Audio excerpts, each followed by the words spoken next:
Hello, and welcome back to the Armchair Pundits podcast. This is our weekend review.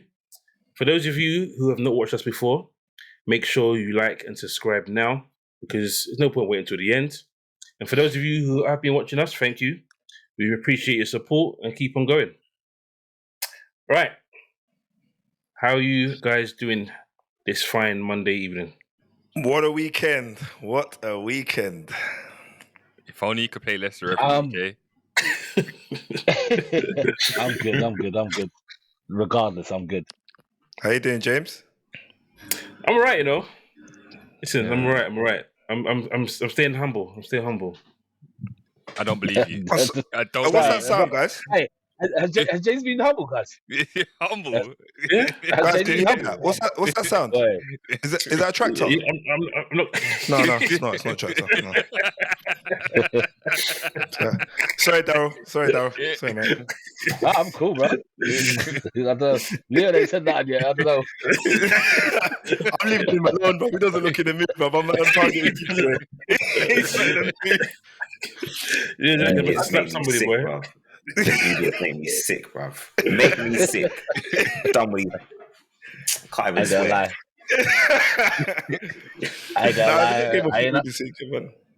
I ain't upset that I went with you, Lee. I ain't upset that I went with you, bro. Anyway, we'll get to it when we get to it. Yeah. So this week, one there. we will give us the lineup for today. So Man United have seen off Ruud van Nistelrooy with a rousing 3-0 win against Leicester. Spurs, the gift that keeps giving, have given Ipswich their first win of the season. Liverpool stay top of the league and extend their lead by beating Villa 2-0 and get a good result after seeing Chelsea and Arsenal draw 1-1. And then the best result of the weekend for me was Brighton coming back from 1-0 down to beat Man City. That was great. So, how can it be better than your team's game? But anyway, sorry. To be fair, it was a shock. I think everyone was shocked by that. I'll tell you why it's best. When it's my turn, I'll tell you why it's the best result. All right. I'll tell you what's the best result. Well, seen as it's the best result. It's the best result. So, I mean, to be fair, I was glad to see Oddie Fraud back in Arsenal's frame, and they look threatening. But we'll talk about that later on. Listen, we're going to give you your stage. We're going to give you a stage because, Van Nistelrooy has left, so you're going to pay homage to Ruud. I just got one thing to say. 10 seconds. Ruud! He has to be up there for probably the second best manager since Fergie left. Are you alright? Oh my word. The smallest sample size you could ever have, bro. You sound like Tim Sherwood, bro. The bar is on the floor. The bar is on the floor. All I'm saying one for one. And it was carried 1 for 1 or something crazy like that. Let's just call it for what it is, yeah? You guys tell me every week, football's is a numbers game. That's what we're doing. We're doing numbers, yeah? Ruud's coming. He's dropped the mic and he's leaving. Do you know what I mean? Obviously, I'm sad to see him go, but I understand it's not about sentiment. It's about winning. So, you got to make tough decisions in these poignant times. And United need to get something rocking ASAP. And Vinicius started it off with a bang nicely. Definitely going to be recognised for, as I said, being, the second best manager since, Fergie's left in our history. Nice and tidy. He could take that. Got his dad and his stop shaking your head. He's got his dad and his son in the stands and so on. But yeah, to talk about the games that he's played, I definitely saw a breath of fresh air in the way that we were pressing over the last couple of weeks. I did say to you that we kind of stood back from pressing how we were because we didn't look too great, which was good to see. I'm glad that we beat Leicester convincingly. Arguably, the first half was way better than the second half, but we beat them convincingly in the sense of it wasn't just the manager leaving Blues and, a new manager coming in and then he's winning, he's beating them in the cup game again. Yes, I know Leicester had a second string side in the cup, But again, to beat them in the league is where it really matters for us at the minute because of how far down we are. So that's definitely brought us, I would argue, back into the thick of things. Only, 3 or 4 points off third and fourth place. Can't grumble too much. It is a tight pack. I think we all spoke about that in the last couple of pods and said that, any good result will definitely bring things back together, and a couple of bad results, which, the Tractor Boys looked after us in that sense. So yeah, just to talk a bit more about the United Leicester game. To be honest, the first half was really good to see. They were showing lots of promise. I mean, from Ahmad to Bruno to Mazraoui. And even Ugarte, to be honest, he, to me, had a really good first half. I was looking at just the way that we shaped up in attack as well as defensively, but attack, we look really threatening, more threatening than I've seen in probably over a year, to be honest with you. We looked like we were going to hurt Leicester probably 3 or 4 in the first half, but, we only got the 2. Bruno got 2 very good goals. I mean, one was taken away from him, obviously, and they turned it into an own goal, but he had to get there. Oh, look, he made the run. So if he doesn't make that run, that ball doesn't go where it goes, does it? And, he come off his fire and off the other geezer and goes in the back of the net, but whatever. I'll give him the 2 goals in his 250th appearance. That's not an own goal. I mean, it's an own goal. No, it's an own goal. Okay. It's definitely an own goal. It's definitely an own goal, but, But he caused it. He caused it. Yeah. He caused the disruption. 250 appearances for United. Yeah. I like a bit of that. A captain-like performance in the first half, lads. You should be reflecting in amongst all your dressing rooms. It's quite even. Do you know what I mean? Look at the stats. Look at the stats. It's quite even, though. But overall, it was? Not in the first half. Brother, look at the stats now. First half. Go on, Daryl. I was going to say, the first half was good, but to be honest with you, Leicester gave you those chances. They were just reckless.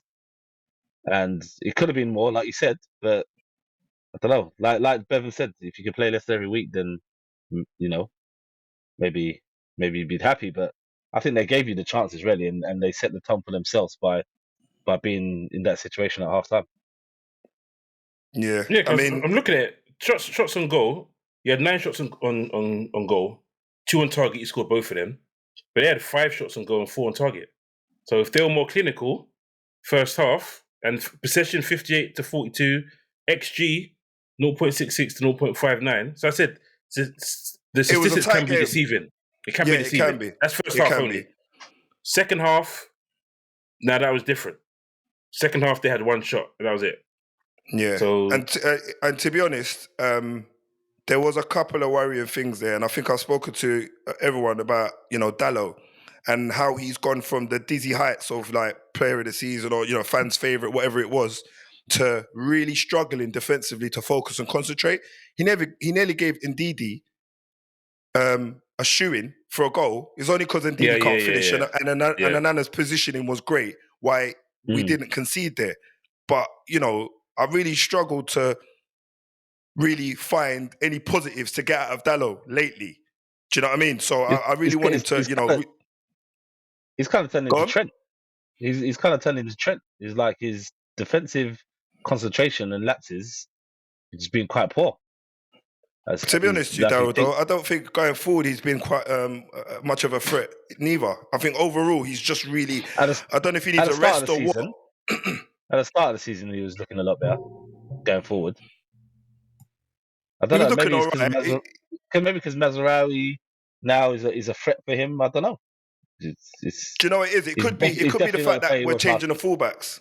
I think it's the fullback scenario because Mazraoui goes left, he goes right. Yeah, so where Dalot was just right side majority last season, I feel like that's where he picked up his consistency. But yeah, overall, I've got to be honest, guys. Long may it continue. I like the slow and steady. We don't need to play Leicester every week. I'm quite happy to play Arsenal next week if that's what it was, because I feel like right now we could turn points. We could turn any team into points at the minute for us. But yeah, man, there was a lot of positives to take out of that game, and handing it over to Amaron now is probably the right time. Hopefully he can, do us right. Not to try to change up too much straight away, but, look towards maybe January to maybe make the changes that he wants to do tactically. But who knows? There's a lot of coaches in the back room that have gone as well with Vinicius. Clean house, So, bro. yeah, pretty much. So it's, I'm a little bit, concerned about that scenario. But we got Ipswich in the first game. I don't think they're going to do to us what they did to Spurs. Not a chance. But yeah, Ramos and all the rest of the boys just need to get their head in the game. And that's pretty much it, really. It's going to be interesting because, like we've said, in theory, he has players that can play that system. It's just, I'm looking at as how the front three is going to look. Because I can't see Fernandes playing in as one of the two in midfield, but he might do. Yeah, so it's like Ahmad is perfect for the right side. Personally, he's perfect for the right side in Amorim's system. So then, what do you play Rashford as the next person on that side? Well, Rashford and Garnacho are going to have to fight for places. I think that's what's going to happen. I don't think Garnacho is going to be a starter all the time. It'll be Garnacho and Rashi definitely fighting for places, mate. And Ramos would need to buck up his ideas because I know United's got £63 million burning a hole in their pocket right now, boy. Trust me. You sure about that? That's all I'm going to do for the rest of this podcast. I'm just going to sit like this, bruv. Well, he's not coming in January, pretty much, unless you do the buyout clause. That's the only way you get him. You pay that buyout clause, and then there's nothing they can do. But I don't think Amorim will do that to They wouldn't do that. They wouldn't do that. He wouldn't do it to Sporting. Can I ask a question? No, you have to wait to the summer. Go on. Before Amorim came, did Mons ever talk about Gyökeres coming to this team? When he spoke about needing a striker, I never heard him speak about this guy. Now all of a sudden, and you didn't need to. And you didn't hear me talk Bevan, about Amorim either. Bevan, the only reason he's talking about him is because his ex-manager is at the club. Yeah. Otherwise, he's not in United's books, bro. Let's be real. He wasn't Other even than the thinking fact about they got money that they can pay for him and overpay like they do other players. We're not going to overpay when we pay for Gyökeres, mate. We're not overpaying for him. We're paying the right price. You mistakes, yeah? Yeah, we're going to pay the right price. It's going to be interesting to see what happens when your new manager comes because he's going to change. If he's going to play the same kind of formation that he plays at Lisbon, he will 100%. He hasn't played anything else in his career. Then you see how the players adapt to that. But the new manager bounce might be a good thing for them. Okay, well, sayonara Rude and welcome Amorim. Over to Tottenham. No, don't say it like that, bro. Like it's flipping on some. Right, let's rewind. Okay, right. We'll move on to Tottenham and their performance against Ipswich, which Lamont tried to throw shade on the end of last week's show if you watched it by saying that you can see Ipswich scoring quite a few goals from here on to the rest of the season. Man called it, boy. And everybody laughed at me and told me to shush. No, I didn't. Bro, you didn't call I it. did. I laughed. You said they might get more. You said they might get more points than we think this season. And how many points have they got? And anyway, they got three. They got three this weekend. And when was the last time they got 3 points in the Premier League? Bro, I'm only talking about their last performance. I'm just saying. I was looking at their next fixture when I said that comment. That's what I was looking at. I knew they had Spurs coming up. I knew he was going with that. I said it. You lot know I said it. I knew that was much trying. But you know what? Draw out, boy. I'm not even surprised. I'll be honest with you. Not even surprised. As my daughter went to the game with Leon, I said to my daughter before she left, I said, like, I've got to go work. I'm not going to be at the game, but I have a feeling that we're just going to be that gift again, and we're going to do something stupid today. After last week's performance, then the nonsense in Europe, I thought, yep, it's prime for Ipswich to get that first win, and I weren't surprised. I'll be honest with you, I weren't surprised. That's why I'm not upset. That's why it can't upset my weekend because I kind of saw it coming, and it's just constant Spursy DNA, and after a while, it just gets boring, innit? It just gets boring. So unfortunately, I went at the game. So really, I'm just going to let the match analysis go to Leon, who was there and actually had to go through and sit through the game. So Leon don't want it. I'll let Leon take it. You know what? All I can say is Ipswich wanted it more. They actually played really well. They frustrated Tottenham. They were smart with the way that their game plan was. They chose to press at right times. They played counter-attack on us. And what I'd have to say is this boils down to attitude. There's a lot of players out there who weren't doing their jobs, going and not even when they've lost the ball, not running back, not chasing down people, not closing down people. Omari Hutchinson was made to look like flipping Yamin Lamal, bro. He was doing madness. It was like, what are you doing? What I didn't understand is, for once, I felt like the team selection was fine from a personnel perspective, but it just seemed like they went out there thinking that they were guaranteed to get 3 points. And what is annoying more about this is the simple fact that Daryl can read it, I can read it.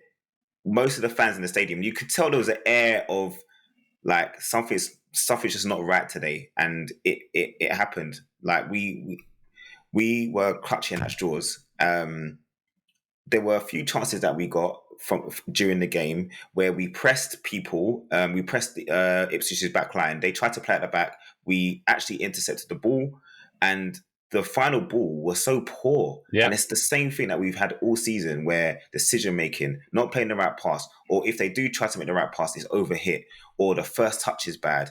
And it's just like, seriously, guys, like if we're trying to move on to this next level or this next stage of our development, like we can't lose these kind of games. Like we've had 2 weeks. We lost to West Ham and Villa last season at home. This year, we've overturned that by winning 4-1 against both of those teams. And then we lose 2-1 to Ipswich. It's like, come on, man. Every time we take 2 steps forward, we take another step back or another 2 steps back. And it's the same old Tottenham. Like, for the fans, it's just Groundhog Day. It's the same thing over and over every season. So for me, it is what it is. Ipswich deserve all the credit in the world for going out there and believing that they could get something out of the game, and they did. And you have to give them credit, because in other games they played this season, like as much as like Lamont was making that tongue-in-cheek statement last week, they have been unlucky, and we said that they've been unlucky in certain games, but they weren't unlucky in this game. And when they went 2-0 up, I genuinely believed, I knew we wouldn't be able to come back. And there's other games where we've managed to come back from being a goal down. You know, you can see like the instant response from the team, but on Sunday, you couldn't see that, and it just felt like the players just thought the game would come to them, or they would just pull it out of the bag again. But at no stage did it seem like we were capable of doing it without some element of luck or fortune or a refereeing decision. So, and just gone, it's on him, but he's picked a team which, for me, as I said, should go out there and win that game without no problems, but application. So. What do you think? Yeah, the lineup. I agree with Leon. I think that the lineup was good enough to win that game, but I just feel the attitude of the players that went out on the pitch didn't match that. And like you said, Ipswich it's not just him, James. It's not just Jackson, Udogie, Son had his baggy touch again. Brendan didn't offer anything on the right. Do you know what? Exactly. Brendan made 2 massive mistakes for me in that game. The first mistake I saw him make was the chance I believe he should have put away. Him and his purple patch would have put that bottom corner. I don't know if he tried to take a touch when the ball was crossed in, but it looked like he tried to take a... Why is he taking it with his right foot anyway? I don't know. If you're going with your right foot, the instant reaction of the ball is to go in that direction. To open your body, yeah. You know, because he was running towards the ball, and I feel like, really and truly, you want to hit that on a volley, bottom corner, keeper's not getting there, right? Yeah, he's not getting there. And then on the flip side, on target. Yeah, and he was so close to the goal, there's no excuse to miss there. And then on the flip side, I think defensively, he fell asleep. The overhead kick by, I'm going to say Delap, but I could be wrong, yeah? No, Swadish. Apologies. But yeah, so the overhead kick that was scored in the 6-yard box, by the way, yeah? Mm-hmm. He was standing in front of that ball when it bounced, and he looked at it. Bruv, he didn't want it. That's what Leon said. He didn't want the ball. He didn't want to go get the ball. That's Leon, the kind of attitude they you were and I talking know about. as centre backs or any kind of player in that Bro, you got situation, to clean that out, bro. bruv. You're taking everything. That ball's got to go. You're putting your head on it, anything, because it's still a close game at that point. You know what I mean? You guys could have come back in it. So yeah, it was quite sad to see that, you know, there was no fight, especially at home. Yeah. Do you get what Do I'm you know saying? what I think? It's not like you were on the Do you know road. what, do you know what I think it is as well?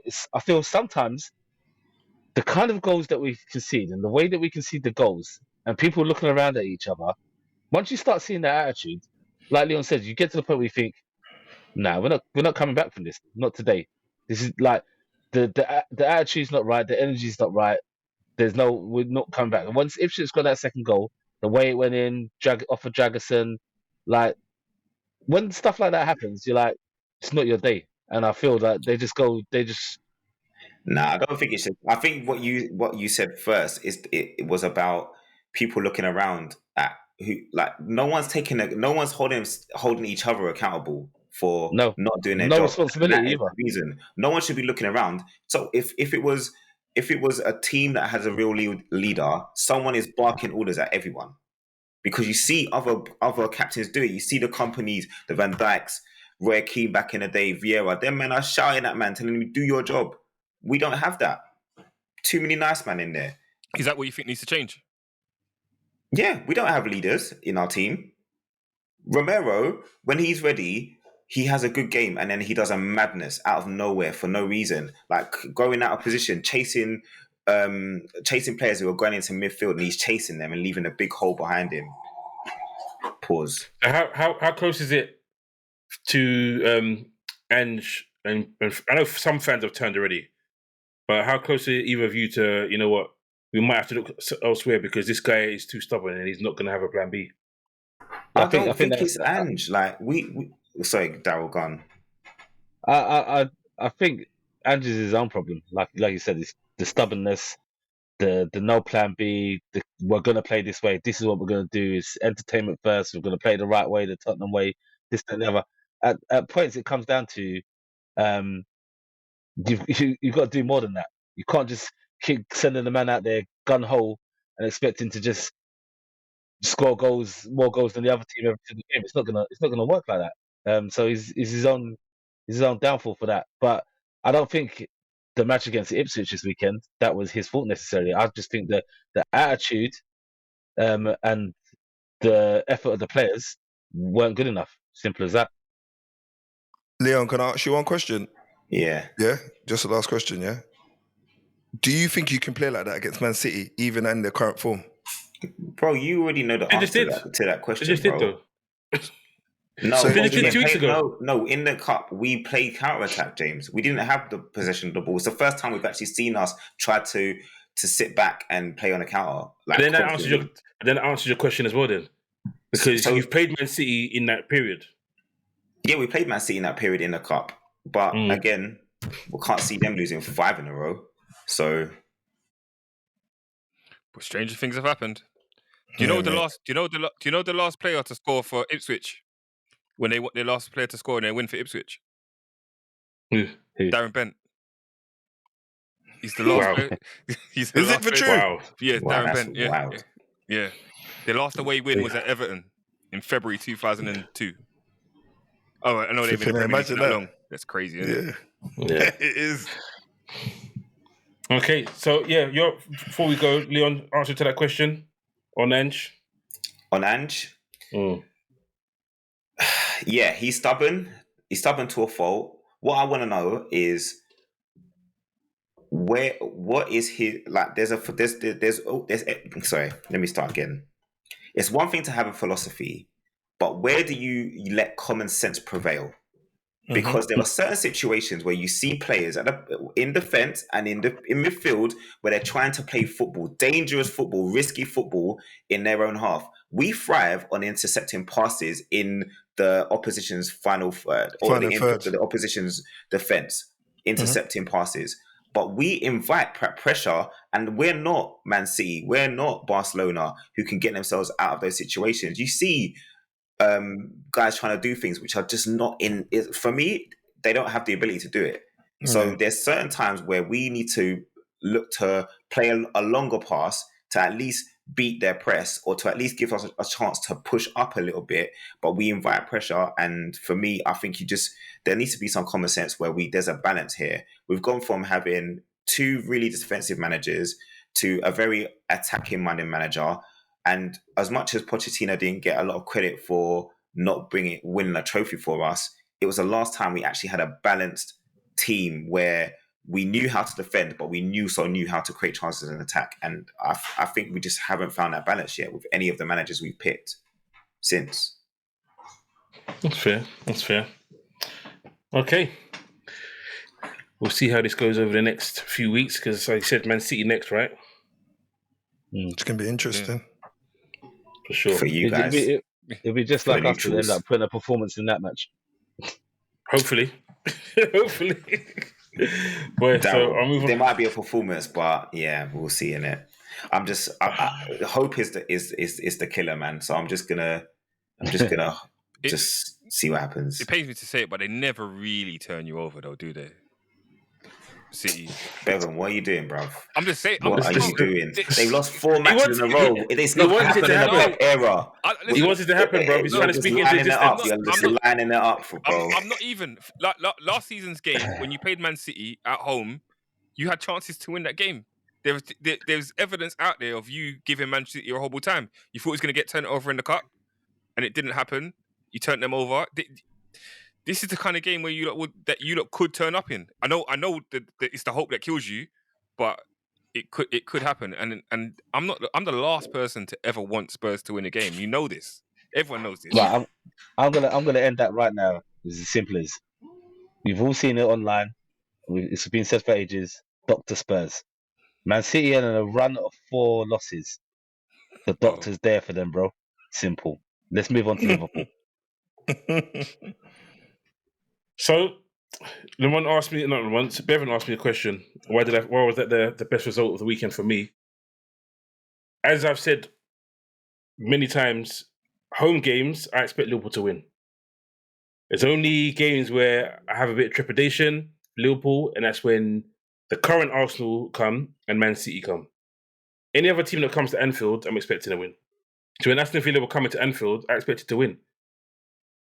So for me, the big result was Man City losing to Brighton, because as we all thought, there's no way Pep's going to allow Man City to do this.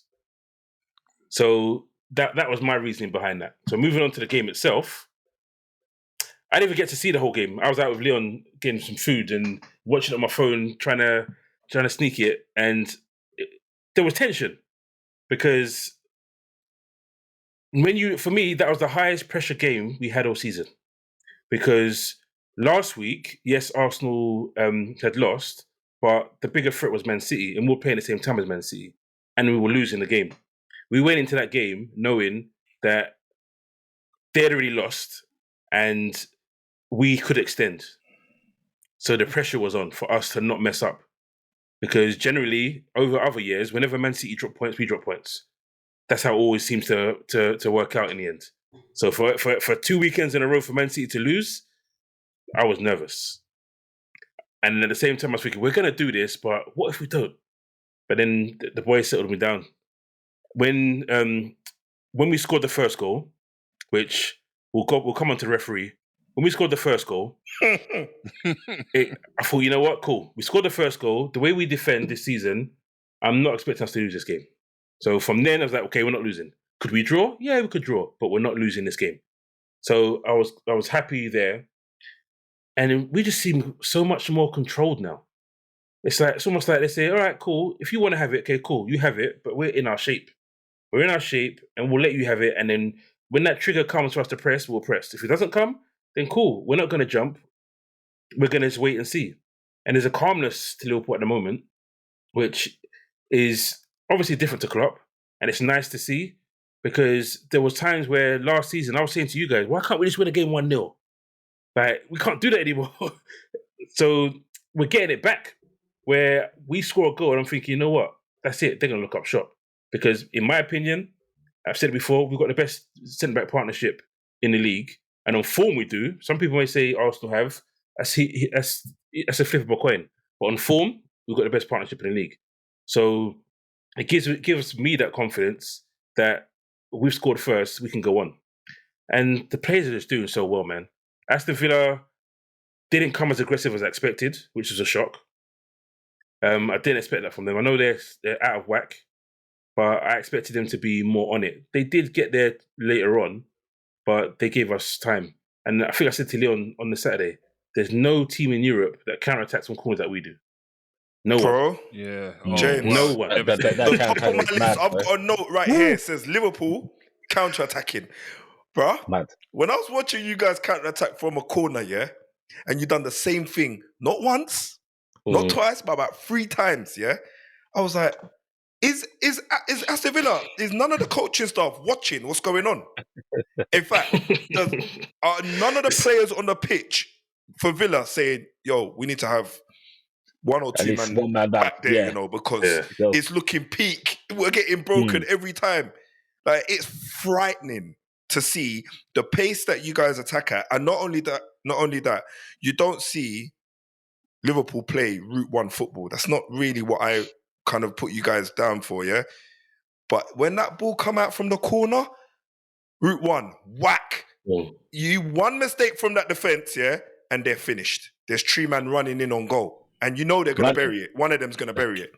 Like, honestly, Darwin Núñez could have had a hat-trick, 4 goals. Easy. That's Núñez, though, innit? Núñez should have had a hat-trick. And when the 2 chances he missed, yeah, I thought of James straight away. I said, James is rubbing his head thinking, bruv, what is this guy doing? You asked me last week, why you not keen on him? I'm telling you, this is scored why. the hardest one out of them all. He scored the hardest one as well. Yeah, he did. Yeah. Listen.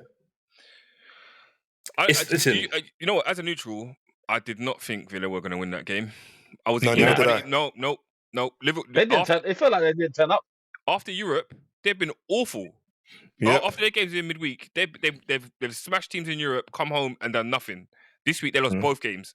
I think even anytime they played in midweek, I think they played in midweek before the Spurs game and then lost and 4-1. So I don't think they're going to go to Anfield and do anything.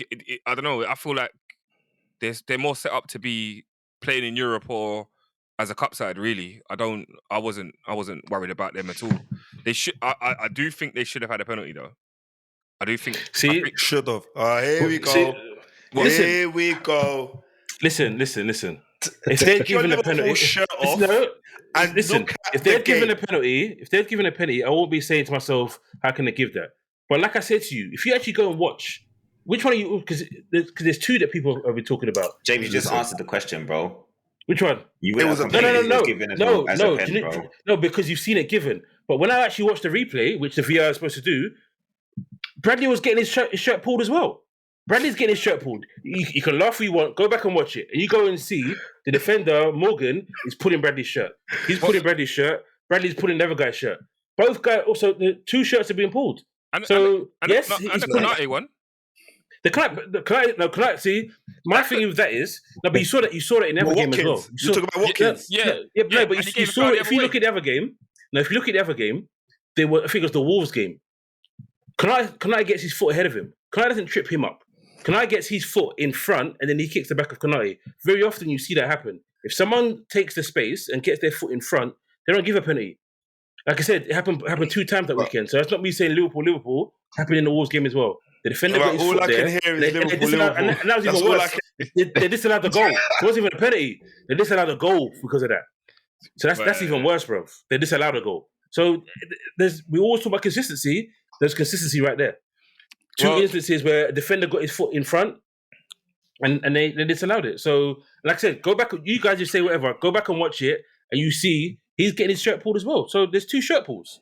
But like I said, because I've seen it before, I'm not going to sit there and say, oh my goodness, how can you give that? Because yes, he's pulling his shirt. That's undeniable. He's pulling his shirt. But he's also getting his shirt pulled. So you can't say, oh, I can pull the defender's shirt. Nah, I'm not having it. I'm sorry, mate. I'm not having it. You're not going to. You're a Man United fan. You're not going to have it. Listen, you're not going to have it. It was a penalty. You're not going to have story. The Watkins one with Canute, 6 or 1/2 a dozen in the other. I have definitely seen them given, but I've also seen the ref just rave play on, get up kind of thing. So it's one of them. I thought I did shout penalty in hope. Not gonna lie. What was weird is they gave free kick against. the fact they gave a free kick against him was Yeah, weird that was a strange. Yeah, that was a That was for strange. the very Konate. strange. I didn't Yeah. get that. He said he nudged him. I didn't get that. But listen, that guy is in some world of pain right now. So Maybe in the video was coming out. yeah, he probably knew, boy. Right. They can't call me I said biased I'll talk now. about it. Bruv, how did he play wave no foul when Salah was through on goal and gets dragged down? He should have dragged it back after the goal. No, He should have. he should have yellow Bailey carded. should have Bruv, got he said no. He said no foul That's what though. I'm working. He said no foul. I couldn't believe it. He said no foul. So so you're telling me VAR probably would have got involved, but VAR he would have said had to no get foul. But I Yeah, was he's- surprised that that's what happened, James. Not anymore. Not anymore because now he's come out and said what he said about Klopp and about Liverpool. Then it explains to me how. Let's go back. How last season here we when go. listen, we're not doing this. We're not no. doing this. Listen. We're not No. doing There's no this. violin. There's no violin. No violin. It speaks to the person that said this. Everyone sat there. All of us sat here and said, "How did Odegaard put his hand on a ball in the penalty box?" And VAR said, "No, it's all cool." Who's VAR? The same guy was in VAR, bro.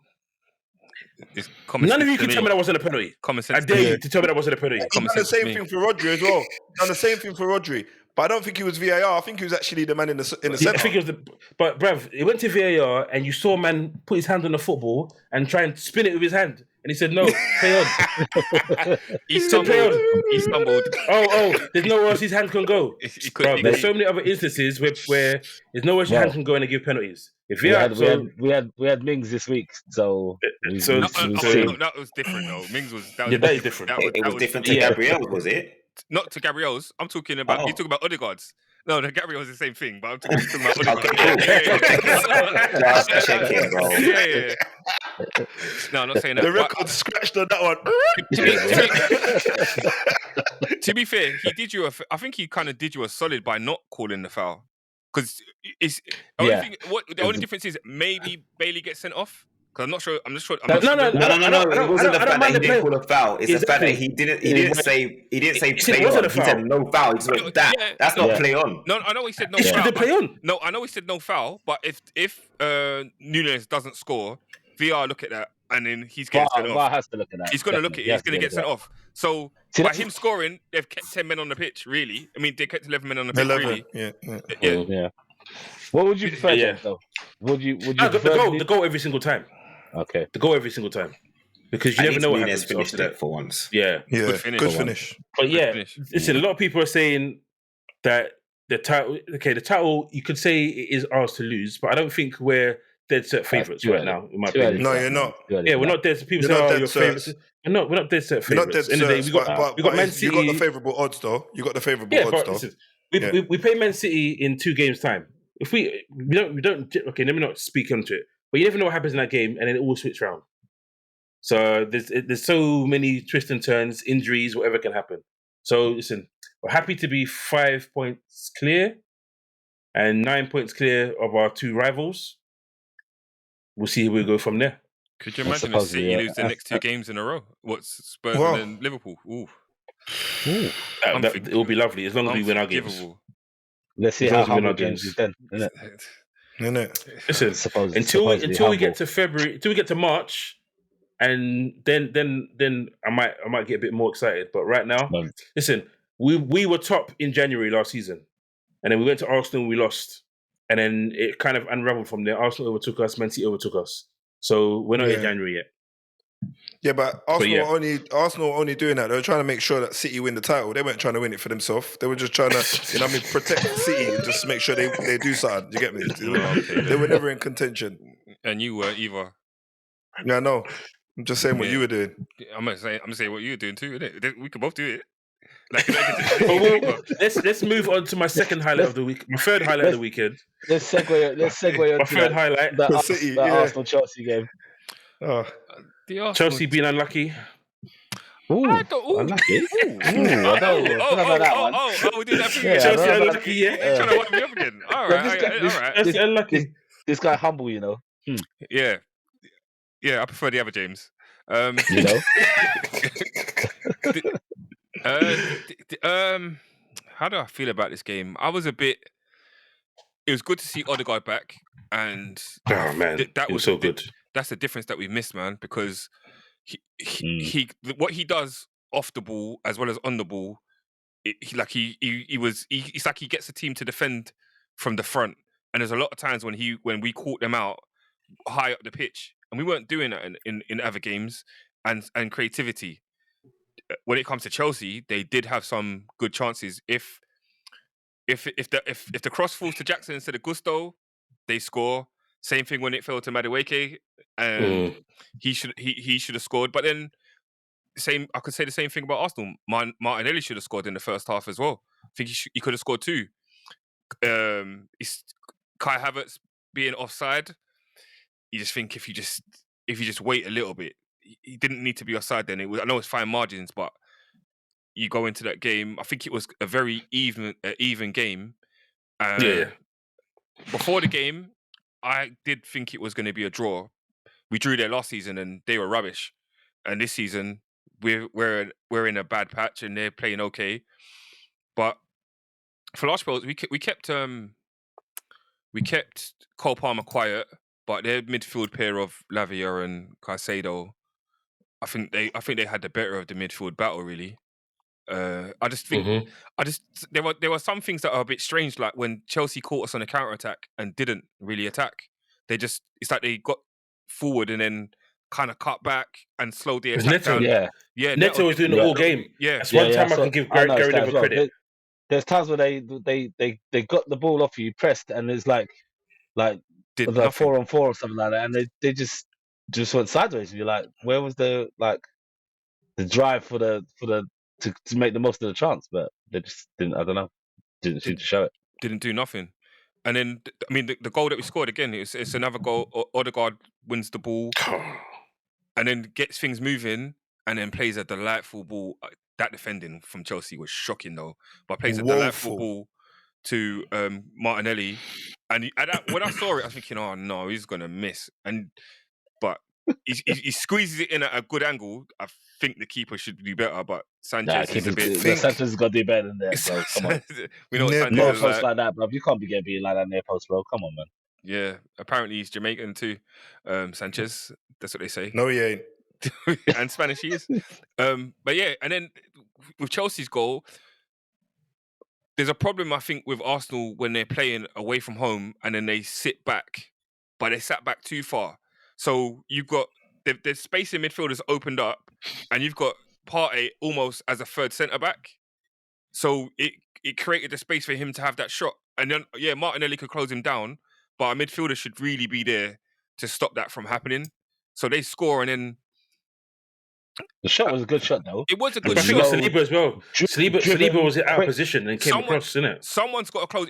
I think it was Timber that came across to close him down. Whether it's got to be Gabriel or Saliba, one of them's got to shut him down. And there's got to be a midfielder. I think there's got to be a midfielder in there rather than sitting back that deep to allow so much space and allow that pressure to happen. That's what's kind of gone wrong. But then even after that point, we still had chances where we could have and should have scored. Maybe the chance for Trossard, Saliba may be offside, but you put it in the back of the net and then you let VAR decide. Yeah. You give VAR a choice to make, and right at the end of the game as well, that changes the way the game is. But I will say there are things that I saw from that game with Odegaard and on the pitch, and we look so much different. Marino looked better. He should have had a goal as well. So two. You should have had a couple of goals. So it's not what you want. You want to go away to Chelsea and win, especially to 7 points is better than 9. I mean, but then 9 points is better than 9 points behind is better than being 10 points behind. So it's just, I feel like it's a disappointing draw, but overall, I think it was a fair result from my perspective. I would have said Arsenal possibly shaded it. If they had got the goal at the end late on, it would have been understandable, because at that point in the game, you guys are putting the pressure on and look like the only team to be going for that goal. Yeah. I thought it was a fair result. I think Neto's goal. You're going. Yeah, I was going to say Neto's goal. I think what you touched on earlier on, Bev, you was right with terms of Timber coming over, but I feel like he shot earlier than anybody anticipated. So that's half the reason why they kind of they caught a cold there, and Raya got beat from so far out. So yeah, I think that goal was a good goal, but I do feel like Arsenal were a little bit unlucky there. But the game wasn't. Again, Chelsea have grinded out a result. Haven't played amazing, but they've got something out of it. It was similar to when we played them last week. Do you get what I'm saying? It's like it was. I think the quality was better in this game, to be fair, in your game, but still, it's like you watch the game, you're thinking, is there really going to be anything that happens in this game? Because no one looks like they want to put the ball in the back of the net. Everyone's kind of playing cagey. Casado and Lavia was standout for me. They were amazing. They were everywhere, closing and everything. The opposite to that is Cold Palmer, who was ice cold in the wrong form, because he's played against he's played against the top teams, and he's not turned up against any of us. And he's looking like a fat trap body right now. But do you know what it is? You see, when everyone's like raves about how good he is good, but this is what happens when you get to that level. Teams are going to find a way to try and stop you from playing football, and he needs to find the answers. If he can't find the answers, if you're the main threat, because really, let's be realistic, he is the main threat for them. That's the truth of the matter. He's going to pull the strings. He's going to pull the strings. I'm wondering whether, because last year Poch played him on the right, which allowed him to drift a lot more. He could go right, he can go central, he can go to the 6 and pick up the ball. Now he's actually playing in the middle all the time. It's easier to get boxed out because he's now got everyone around him, all eyes on him. Yeah. And maybe it's been to a detriment that they're actually playing Noni right wing and playing him as a number 10. To be honest, because Noni does more work defensively. That's the reason. I'm talking about for him, not for Chelsea. I'm talking about for Cole Palmer in his bigger games. Yeah. For him to be effective. To him in the bigger games, Yeah, for him to be effective, I feel he drifts quite a lot. He does drift quite a lot, but in that game, he was trying to find space, and he done a few bits and pieces in terms of like little intricacies with the ball and stuff, but nothing to really write home about. Again, you got to create chances, man. That's what you're there to do, man. Ice Cold was looking like he was melting out there, mate. Arsenal did well. The last 15 minutes before half time, he had 2 touches. Yeah. I think they came up, he had 2 touches the last 15 minutes before half time. Wow. Which is why when he came out of half time, he took a shot straight away. Well, he knew that was going to happen. They sat Thomas Partey on him and said, don't give him any space, and he didn't really have any. Yeah. Okay. Well, generally, do you think you're out of the title race? Last question for you. No, I don't. I still think it's too much football to be played to say that. I think it's too early for that. Way too early. You want to see, I think that if we start to get confidence, that's what I said it last week. If we start to get confidence, then you see a different Arsenal, and you can start to apply pressure onto the other teams. And once that happens, then things can change. So I'm not. If we can keep Odegaard and fit, and we can keep Saka fit, and Martinelli can start scoring goals, then I think we could be different. I think I think he needs to change the way that we're playing away from home and not be so defensive. We got to try to have more attacking impetus in games as well. Okay, guess it just depends on how many points Liverpool drop in the end, I guess, and Man City. So swiftly moving on to the Man City game. Boy, 4 defeats in a row, 3 different competitions, but still 4 defeats in a row. And I think 2 or 3 of them, they've been winning. I know they were winning in the Champions League and they lost 4-1. And obviously they're winning against Brighton. It's just... I know a lot of people complain about injuries for Arsenal and for Man United and for everyone else. I think legitimately the injuries are killing them. Fully killing them. Literally killing them. It's still a surprise though, because they went 1-0 up. Haaland scored his goal and he thought, right, back to winning ways. And like you said, the injuries are killing them, and they just don't seem fluent at all. And once the first goal went in, you saw them like start to stutter, and you're like, ooh, like Brighton could actually win this and go on and do more than what they actually did in the end. But surprise. Go on. I'm gonna say Brighton showed them no respect, and equally, Man City showed Brighton no respect with that back line. Walker and Simpson Poussey as your centre backs? No, what do you call it? Centre back, wasn't he? It was wasn't it Guardiola centre Cover back? it. No, bro. No, Guardiola was Wasn't left it? back. It was No, Walker. bro. He stayed left back. Okay. Yeah, they played Rico Yeah. Lewis and then they played Guardiola. Yeah, we said it before on the pod about them changing their back line so many times, so nothing settled, and then they got Akanji on the bench. It don't. He's got a thigh but not injury. just Apparently Akanji. he's They got a got thigh Ake. injury. And they got Ake on the bench. Yeah, all right, cool. I hear that, Jay. I hear what you're saying. But if the guy is on the bench, he can play. As far as I'm concerned. If he's on the bench, he can play. Because at some point, you're saying, I am going to consider bringing him on. So, if you already know that you're 3 or 4 games in the red, 3 games in the red, and you're going to come up against a Brighton side that have been playing quite well recently, you need to go with your best team. Rico Lewis right back, Walker centre back, Simpson centre back, and Garbajo left back isn't that for me when you've got Ake and Akanji on the bench. Yeah. Fight injury or no fight injury. Come on, you need to be realistic, man. I feel like sometimes when I see Pep talk and I see how he puts his team out, I feel like he's just playing mind games with people. I don't know what it is, whether there's too much noise going on behind him with all the charges and all that, the rest of that jazz in his contract and end of the season. And I feel like, oh, you know what? I'm just going to do this to wind someone up. No, I actually generally think sometimes he puts them there. They're not going to play, but he's not about to. He can't just put a whole bench of kids. He can't. Because if you saw Akanji, he can do that, bro. He can, but he doesn't, bro. Much times I've seen Pep have 5 subs instead of 7 or 9 just because he doesn't put a whole lot of kids on. Because if you saw Akanji was running on one leg against Sporting. He was not fit to play that game. I don't know why he was on that bench. Ake, similarly, he was injured. There's times where De Bruyne's been on the bench and you're thinking, he's back already. He didn't play. So it's almost like he just puts him on the bench because he needs senior guys on the bench.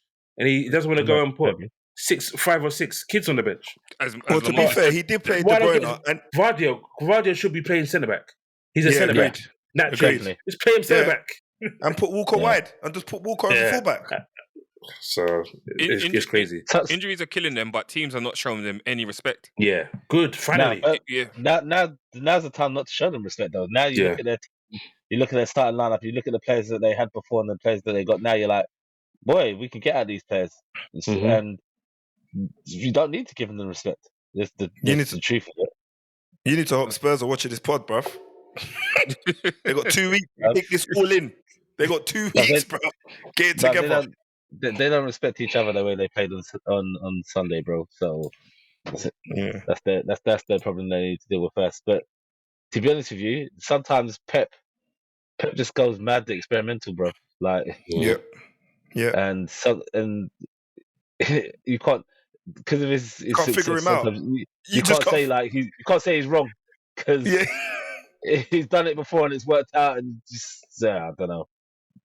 Yeah, I mean, look, he brought on De Bruyne in the last 2 games. He brought on De Bruyne for the last 15, 20 minutes in the last 2 games. Once against Sporting and another one was Brighton. So you're going to say to yourself, all right, is he trying to bring De Bruyne back in because he knows he needs him?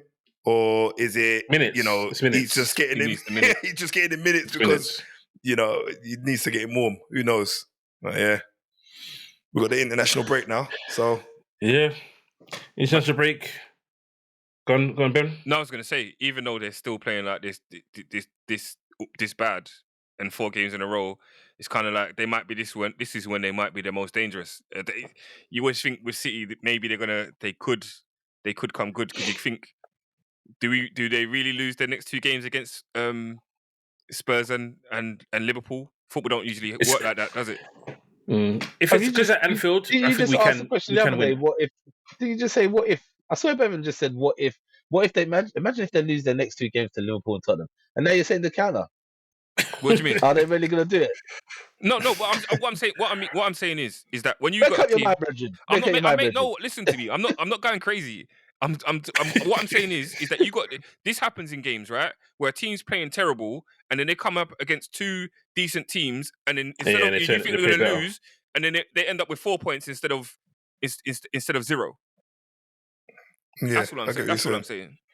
Yeah, hopefully not. Hopefully they get 0. I know 0 from 6 from those 2 games. He's imagining that they do lose the 2. That's what he's hoping for. Of course. Nah, he's saying what he's saying at the right time because he knows they got Spurs next. Okay. What does that mean? I don't know what that He means. knows they're gonna turn it around and bun. They're gonna bun Spurs. They're gonna bun them down. That's what they're gonna do. Okay, well, we'll wrap it up for this evening. Liverpool go into this period with a nice little lead. Hopefully, for my sake, it continues. But boy, there's a lot of football to be played. So Okay, we'll see. We'll see where we land come January. We'll see where we land come January. But yeah, once again, thank you guys for being on the show. Been enjoyable as usual. Thank you guys for watching. As I said at the beginning, don't forget to like and subscribe. Don't forget to share. And we appreciate the comments. We appreciate everything you are doing, guys, watching and sharing. So take it easy. Peace out. Later. Peace. See you later. Peace out.